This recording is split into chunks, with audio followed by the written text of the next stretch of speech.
სალამი მოგესალმებით, ვაგრძელებთ ჯონ მაკარტურის საუბრების ქართულ ენაზე ატვირთვას. ეს არის ბიბლიური კითხვები და პასუხები. შემდეგი კითხვა ძალიან პრაქტიკული არის და უფრო მეტყველებს ჯონ მაკარტურის მიდგომაზე ამ საკითხთან. მე კარგად მახსოვს ეს კითხვა და ძალიან ჩემზეც იმოქმედა ამ კითხვამ. ლაპარაკია ებრაელ ქრისტიან ახალგაზრდაზე, რომელსაც პრობლემები აქვს სახლში. მოდით მოусმინოთ მაქს ქვია მას და იცით რომ ებრაელი ძალიან ბევრი ცხოვრობს კალიფორნიაში. ალბათ ნიუ-იორკის შემდეგ ყველაზე მეტი კალიფორნიაში არიან ისინი.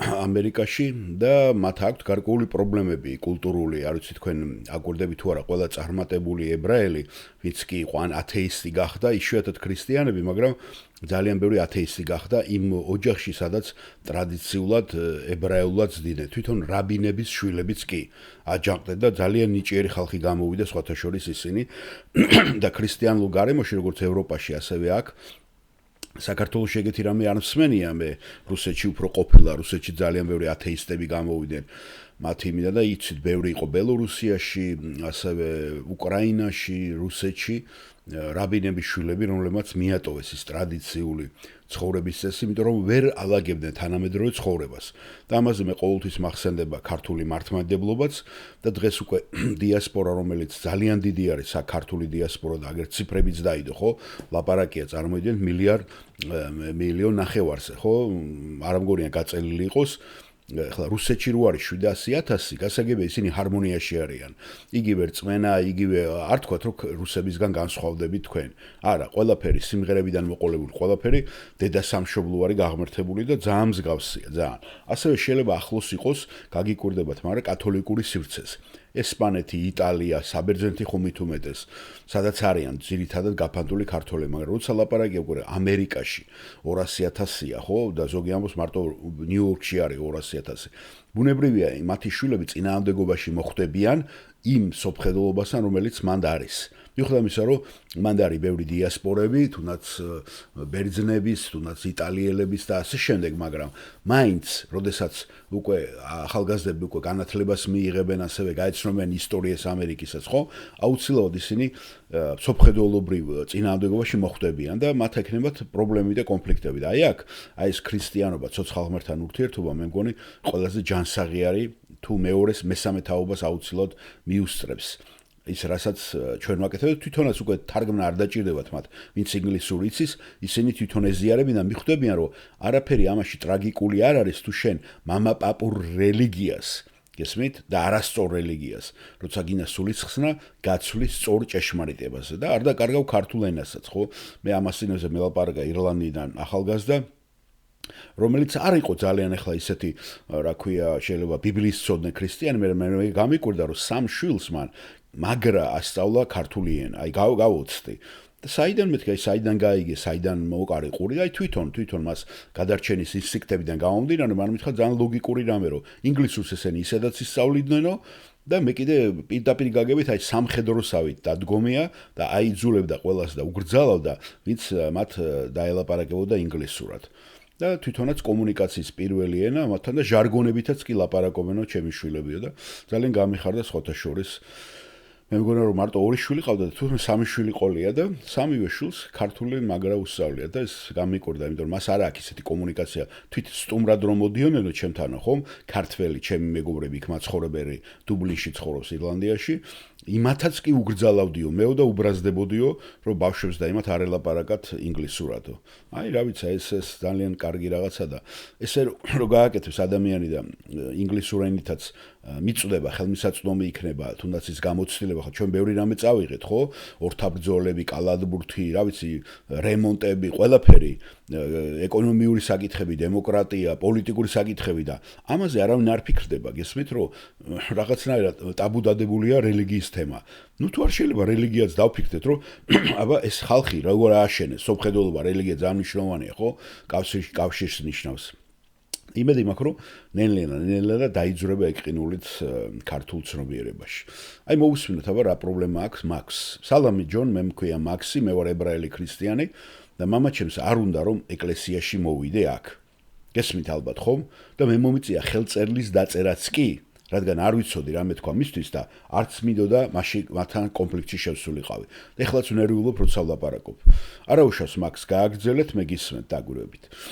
მე მას დავპირდი, რომ მე არ წავალ ეკლესიაში, სანამდე ვიცხოვრობდი მის ჭერ ქვეშ.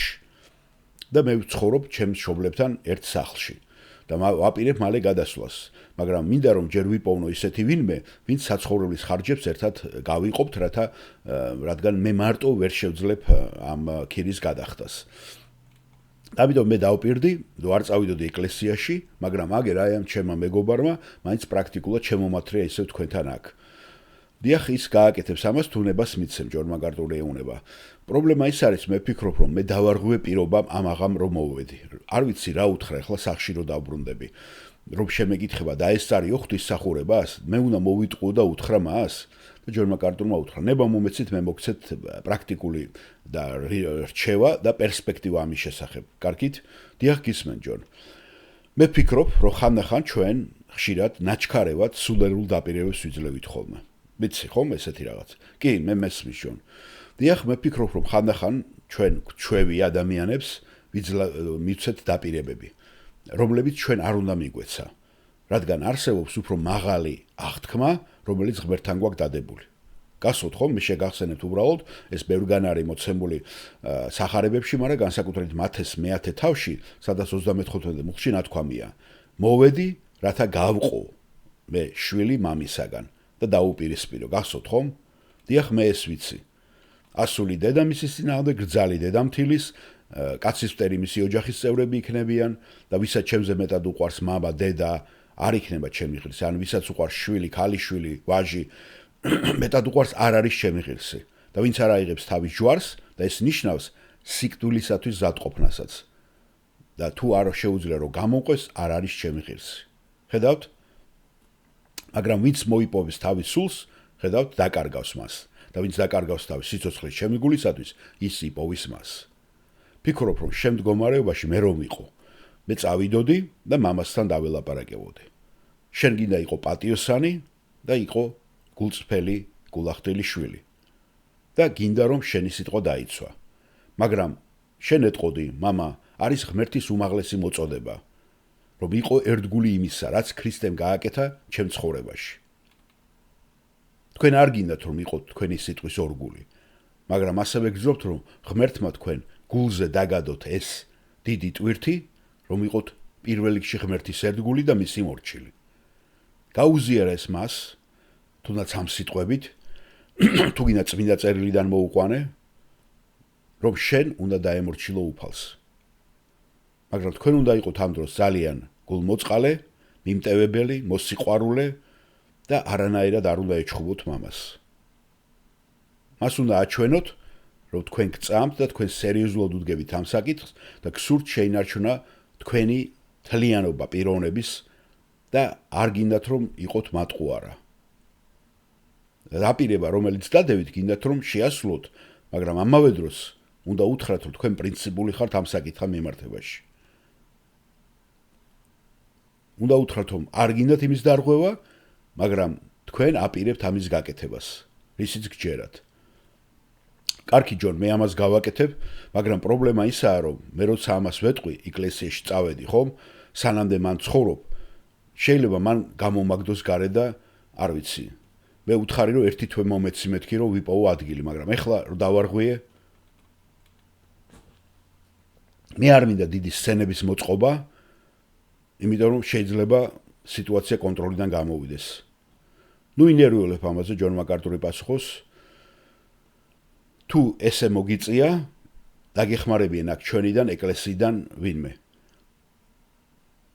მე ვფიქრობ, რომ ეს რასაც შენში ხდება, ეს არის ღვთის სულის მოქმედება და შენ გინდა რომ ღვთის ხალხთან იყოს, ღვთის სიტყვა მოისმინო. შენ გაქვს აქ ყოფნის ძალიან დიდი სურვილი და ეს ნორმალურია.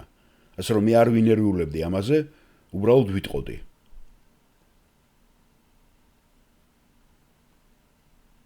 მამა, მაპატიე, მაგრამ მე მაქვს ძალა, რომელიც უფალმა ჩადო ჩემს გულში და ეს უნდა გავაკეთო. ამიტომ შეეცადეთ შეინარჩუნოთ მაქსიმალურად კარგი ურთიერთობა და თუ დაშორება იქნება, არ დაშორდეთ მას ჩხუბით. და გთხოვთ ვინმეს დარბაზში ვისაც გაქვთ საშუალება რომ მაქს დავეხმაროთ. იმიტომ რომ შეიძლება ქუჩაში დარჩეს. დიახ მე შეიძლება სახლიდან გამაგდონ და არ ვიცი საწავიდე. მე არ ხუმრობ, შეიძლება მანეც გააკეთოს. იმიტომ რომ ძალიან დიდი არის მამა ჩემი და შეიძლება ფიზიკურადაც ეს შეძლოს მან. ჩვენ ყოველთვის შეგვიძლია დაგეხმაროთ მაქს ამ საკითხში და იმედია რომ გამოჩნდებიან მოხალისეები. გაიცანი აგერ აი ხელვინც აწია, გაიცანის ხალხი მიდი მათთან, ჩაიწერე მათი სახელები, ტელეფონის ნომრები და თუ მოხდება ესე, რასაც შენ ამბობ, მამა გაბრაზდება და იძულებული იქნები გარეთ გაათიო, მაშინ აი ამ ხალხს დაუკავშირდი და ისინი დაგეხმარებიან და შეიძლება საუზმესაც კი გამოკრა ხელი. მადლობა ჯონ დახმარებისთვის.